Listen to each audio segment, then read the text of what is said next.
The days that followed were torture. Vieira still arrived before dawn, still organized his documents, managed his schedule, made his tea at exactly the right moments. But there was a distance now, a careful professional wall she'd erected between them. She wouldn't meet his eyes, wouldn't stay in the same room longer than necessary, wouldn't allow even the smallest moment of casual contact, moving away before their hands could accidentally brush. And Oren, for the first time in his life, had no idea what to do. He couldn't command her to care for him, couldn't order her to see him as anything other than her alpha, couldn't force her heart to open when her mind had decided he was dangerous territory. So he did the only thing he could think of. He changed. It started small. "Good morning, Vieira," his voice, gentler than usual. "Did you sleep well?" She'd looked up, startled by the question. Yes, Alpha. Thank you for asking." "And breakfast? You had time to eat this morning?" "Yes, Alpha." "Good." He'd returned to his work, but he'd felt her confusion like a tangible thing. The next day, when she brought his afternoon tea, he actually stood up from his desk, moving to take the cup from her hands himself. "Thank you," he said, meaning it. "Of course, Alpha." "Oren."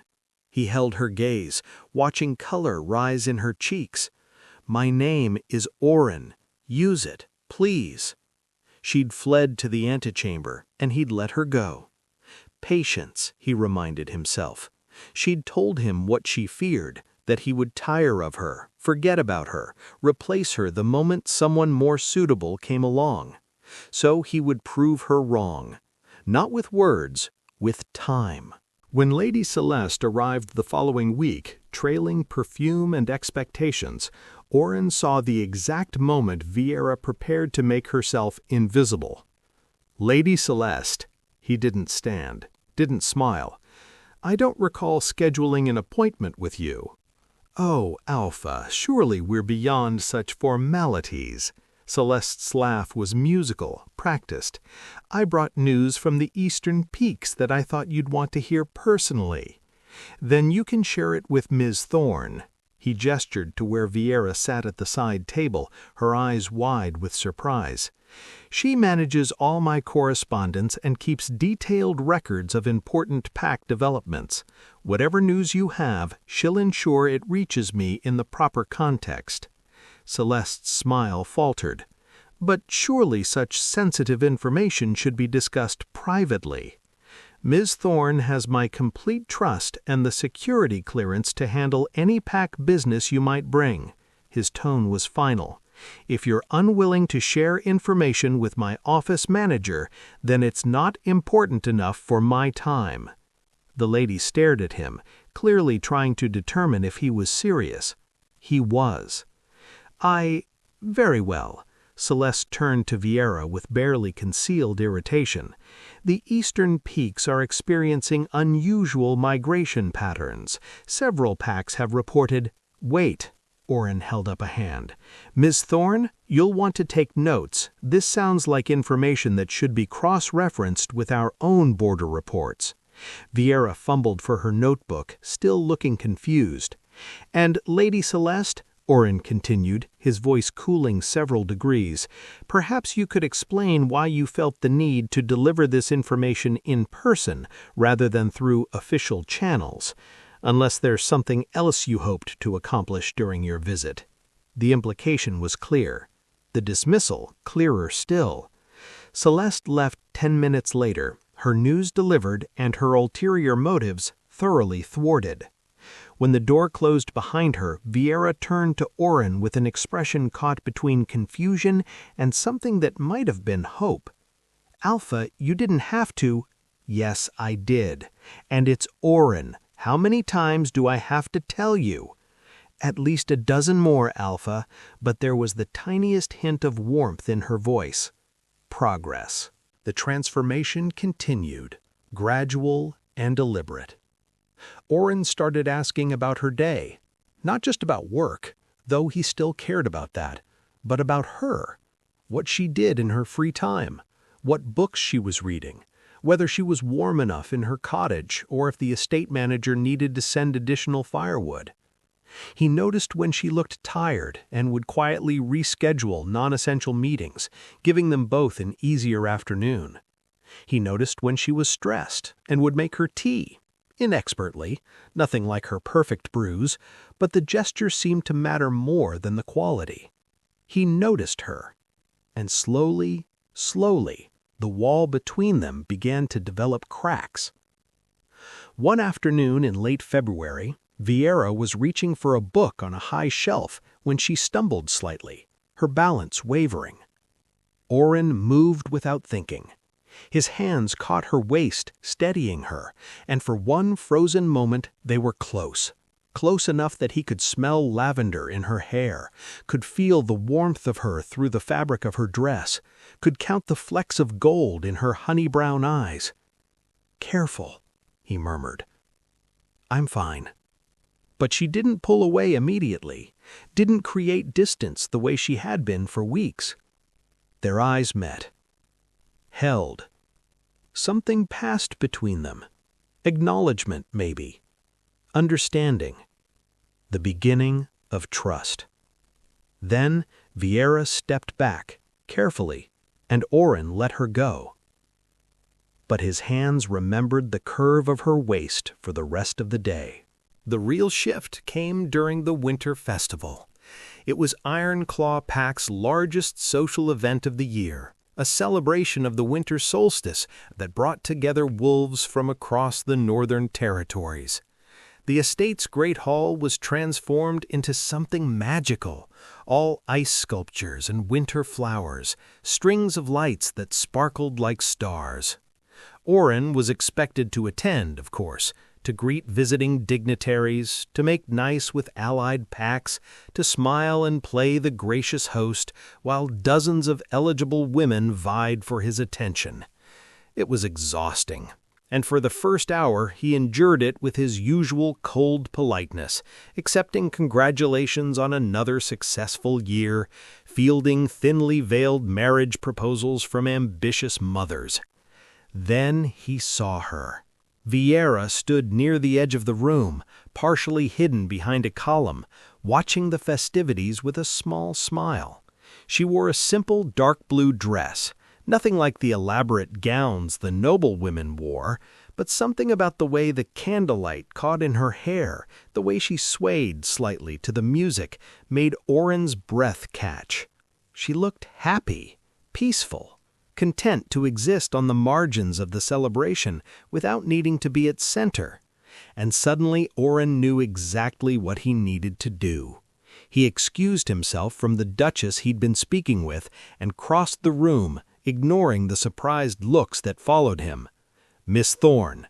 Vieira jumped, turning to find him standing directly in front of her. "Alpha, I'm sorry, I didn't mean to be in the way." "Dance with me." She blinked. "What?" "Dance with me," he repeated, extending his hand. "Please." "Alpha, I can't. People will talk. The nobles will—" "Let them talk." His voice was soft, certain. "I'm asking you to dance, Vieira. Not them, not anyone else. You." Around them, the room had started to notice. Conversations trailed off. People turned to stare at the North's most powerful alpha offering his hand to a nobody, an omega, his office manager. Vieira's eyes were wide, panicked. "Alpha, this isn't— you shouldn't—" "My name is Oren." He kept his hand extended, steady and patient. "And I have never been more certain of anything in my life. Dance with me, please." For a long moment she just stared at his outstretched hand. Then, trembling, she placed her palm in his. The world narrowed to just the two of them. Oren led her onto the dance floor, acutely aware of every eye on them, every whisper. But he didn't care. All that mattered was the way Vieira fit against him, her hand small and warm in his, her other resting tentatively on his shoulder. They moved together, slowly, and Oren felt something settle in his chest, something that felt suspiciously like rightness. Everyone's staring, Vieira whispered, her voice tight with anxiety. I know. They think you've lost your mind. Perhaps I have. He pulled her slightly closer, felt her breath hitch. Does it matter? It matters if it damages your reputation, if it makes the pack question your judgment, if... Vieira. He waited until she looked up at him. The only judgment I care about is yours. The only opinion that matters is whether you think I'm worthy of this, of you. Her eyes glistened. You're the alpha. You can have anyone. I don't want anyone. His voice dropped lower, intimate, despite the crowd around them. I want the woman who knows how I take my tea, who organizes my chaos, who makes my world bearable just by existing in it. I want the woman who hums when she thinks no one's listening, who stays late to prepare reports I don't need just because she cares. I want you, Vieira. Only you. A tear slid down her cheek. This is dangerous, she whispered. I know. It could end badly. It could. He brushed away her tear with his thumb, the touch feather light. Or it could be the best decision either of us ever makes. But I can't know that if you won't give us a chance. The music swelled around them, and Oren felt Vieira's resistance finally begin to crack. I'm scared, she admitted. So am I. You? Scared? The great Alpha Ironclaw, afraid of something? Terrified. He smiled, just a little. You're the first thing I've ever wanted that I can't have through power or position. The first thing I have to earn, and I have no idea if I'm doing this right. You're doing fine, she murmured, then quieter, more than fine. Hope bloomed in Oren's chest, fragile and fierce. The dance ended, but he didn't let her go immediately. Instead, he leaned down, his lips close to her ear. Thank you for the dance, Vieira. It meant more than you know. When he finally released her, stepping back with formal propriety, the room was still watching, still whispering. But Oren didn't care, because Vieira was looking at him with something new in her eyes, something that hadn't been there before. Not quite love, not yet, but the beginning of belief, the possibility that maybe, just maybe, he meant what he said, that maybe she was worth choosing, that maybe they were worth trying. March arrived with the promise of spring, though snow still dusted the northern mountains each morning, and something had shifted between them. Vieira still maintained her professional distance, but it was softer now, less defensive. She met his eyes when they spoke, let their hands brush occasionally without immediately pulling away, started using his name, not always, but sometimes, in quiet moments when no one else was listening. Good morning, Oren. Hearing her say it made his chest ache in the best way. They developed new rhythms. He would ask about her evening, and she would actually answer instead of deflecting. She would mention a book she was reading, and he would find a copy in the estate's library to read himself, just so they could discuss it. Small things, intimate things, the building blocks of something that felt increasingly impossible to ignore. But Vieira was still cautious, still waiting, he thought, for him to prove that this wasn't just a passing fascination, that she wasn't just a novelty that would lose its appeal once the chase was over. So Oren kept proving it. When Lord Marcus from the coastal pack arrived with his daughter and made pointed comments about Oren's continued bachelor status, Oren cut him off mid-sentence. I appreciate your concern for my personal life, Lord Marcus, but it's misplaced. I'm quite content with my current arrangements. But surely an alpha of your standing requires... I require competent staff, loyal pack members, and people who respect boundaries. His voice was ice. If you have pack business to discuss, Miss Thorne will schedule an appropriate meeting. If you're here to parade your daughter in front of me like livestock at auction, you can leave now. Lord Marcus had left. The story spread through the pack like wildfire. The alpha who refused every noble match, who valued his office manager's opinion over political alliances, who danced publicly with an omega and seemed entirely unconcerned with the scandal it caused. People talked. Oren didn't care. But he noticed how Vieira started carrying herself differently. Her shoulders a little straighter, her smile a little more confident, as though she was beginning to believe that maybe she wasn't just a temporary fascination. The near loss came on a cold morning in mid-March. Oren arrived at the office to find Vieira already there, but instead of her usual warm greeting, she simply handed him a formal letter. "What's this?" he asked, though dread was already pooling in his stomach. "A request for reassignment." Her voice was carefully neutral.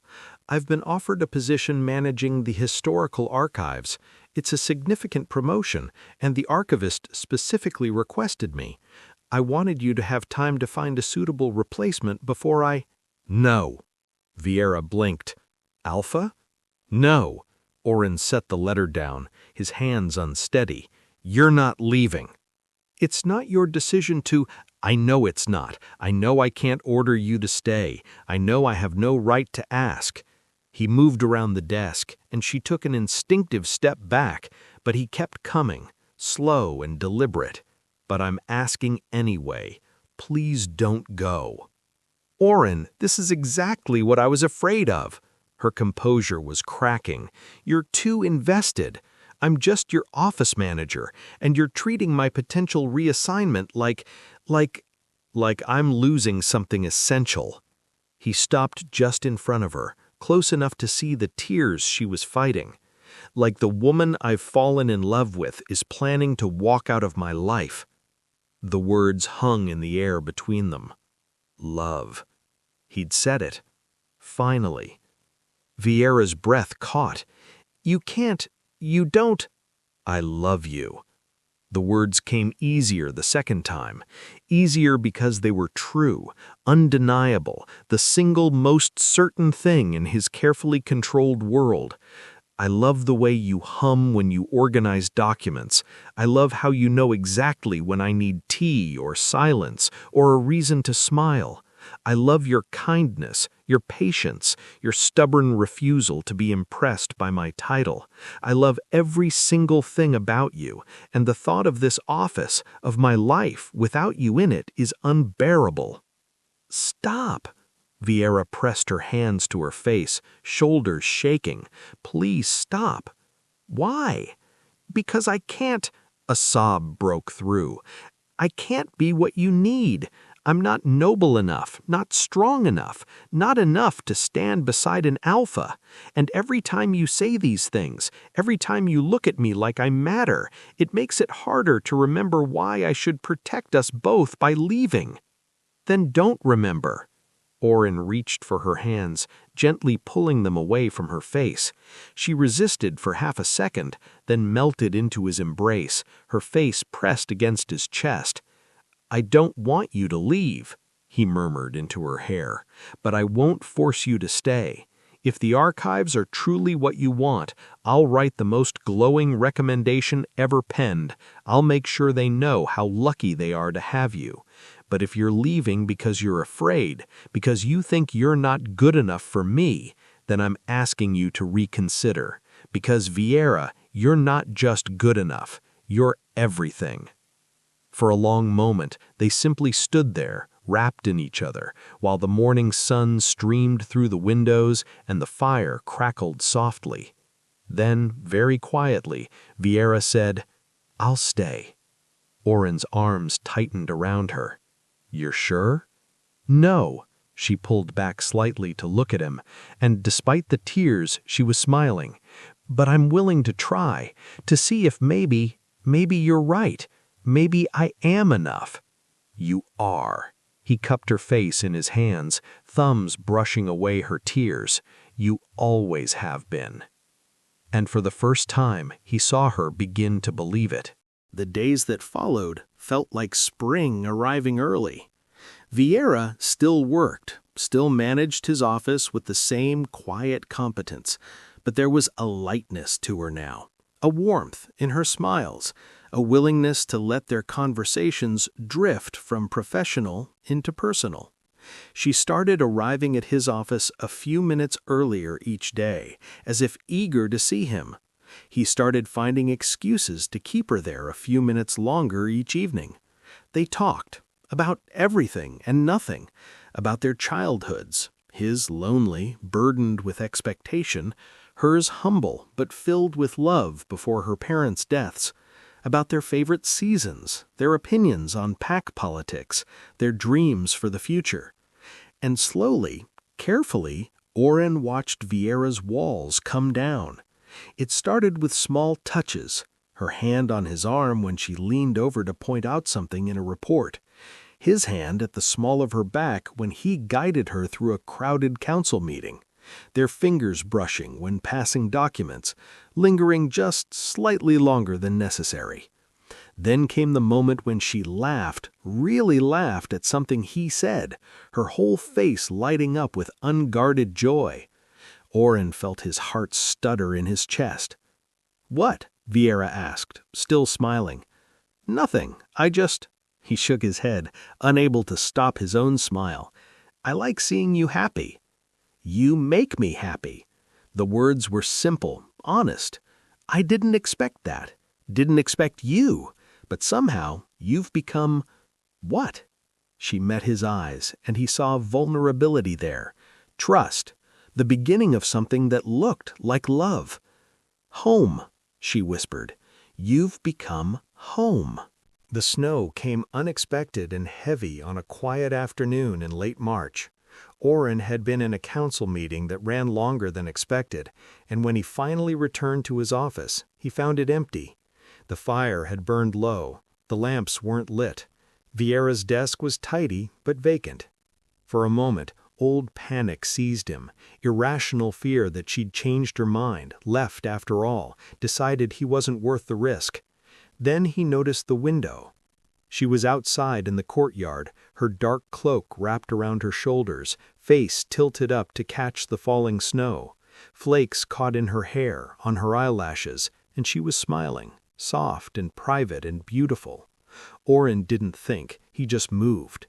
The cold hit him the moment he stepped outside, but he barely noticed. All his attention was on the woman standing in the middle of the courtyard, surrounded by falling snow.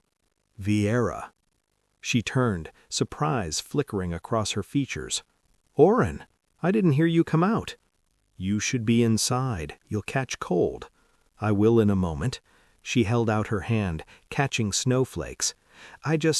It's been so long since I let myself enjoy this, since I let myself enjoy anything without worrying about whether I deserved it or whether it would last." Oren moved closer, pulled by something he couldn't name. "And now?" "Now," she looked up at him, and her eyes were bright. "Now I'm trying to be brave, to believe that good things can happen, that maybe I do deserve—" She trailed off, uncertainty flickering across her face. "Deserve what?" Oren asked softly. "You," the word came out barely above a whisper. "To deserve you." Something in Oren's chest cracked wide open. "Vieira. I know I said I would try, that I would stay, but trying and believing are different things, and I've been so scared." Her voice trembled. "Scared that you'll wake up one day and realize I'm not special, that I'm just ordinary, that there are women out there who could give you everything I can't, status and connections and beauty that doesn't fade and—" "Stop." Oren closed the distance between them, his hands finding hers. They were cold from the snow, and he rubbed them gently, trying to warm them. "You want to know what I realized?" She nodded, not trusting her voice. "I realized that I spent 32 years being the alpha everyone needed me to be. Cold, controlled, unshakable, and it made me powerful, respected, feared." He lifted one of her hands to his lips, pressed a kiss to her knuckles. "But it also made me miserable, because power without connection is just loneliness with authority." "Vieira." He lifted his other hand to cup her face, thumb brushing her cheek. You made me feel alive, Vieira, like I was more than just my title, more than just the sum of my responsibilities. You made me feel like a person worth knowing. Tears spilled down her cheeks, but she was smiling. You terrified me. I know.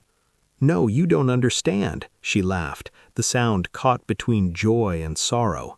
You terrified me because I realized I was falling for you, and I kept waiting for you to notice and pull away, but you didn't. You kept choosing me, kept defending me, kept looking at me like I mattered, and it made me hope. Her voice broke. It made me hope in ways I haven't let myself hope in years. Hope for what? For this. She reached up, her hand covering his where it rested against her cheek.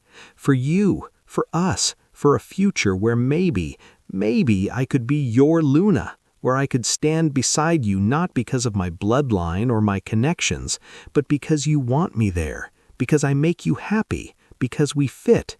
Oren's breath caught. We do fit, he whispered, perfectly. The snow fell heavier now, creating a curtain of white around them. The world narrowed to just the two of them, her face upturned to his heart pounding against his ribs. I love you. Vieira's voice was steady now, certain. I fought it, denied it, told myself it was impossible, but I love you, Oren. I love your strength and your gentleness and the way you've been so patient with me even when I was too afraid to meet you halfway. I love... He kissed her. Couldn't help it, couldn't wait another second. His lips found hers and the world ignited. She gasped against his mouth, surprised, then melted into him. Her arms came up around his neck and he pulled her closer, one hand tangling in her hair, the other at the small of her back. The kiss was everything, gentle and fierce, patient and desperate. The culmination of months of longing and restraint finally given permission to exist. Vieira tasted like snowflakes and hope, and Oren couldn't get enough. When they finally broke apart, both of them flushed and breathless, foreheads pressed together, Vieira made a sound, half laugh, half sorrow. I felt it, she whispered. Felt what? My wolf. Her eyes were wide with wonder. Oren, I felt my wolf. He pulled back slightly, studying her face. Your wolf? I've never... She pressed a hand to her chest, eyes glistening. Never been able to feel her. Other Omegas described this connection, this awareness, but I never had it. I thought maybe I was broken, incomplete. But just now, when you kissed me, I felt her. She's there. She's been there all along, just waiting. Waiting for what?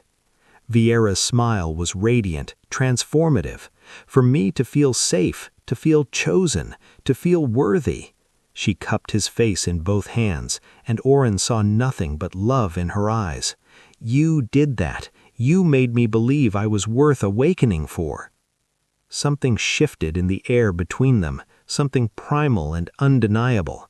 Power recognizing power, Alpha finding Omega, two souls clicking into place like pieces of a puzzle finally complete. Oren pulled her closer again, this kiss slower, deeper, filled with promise and certainty. Vieira responded with equal intensity, her fingers threading through his hair, her body pressed against his like she couldn't bear even an inch of distance.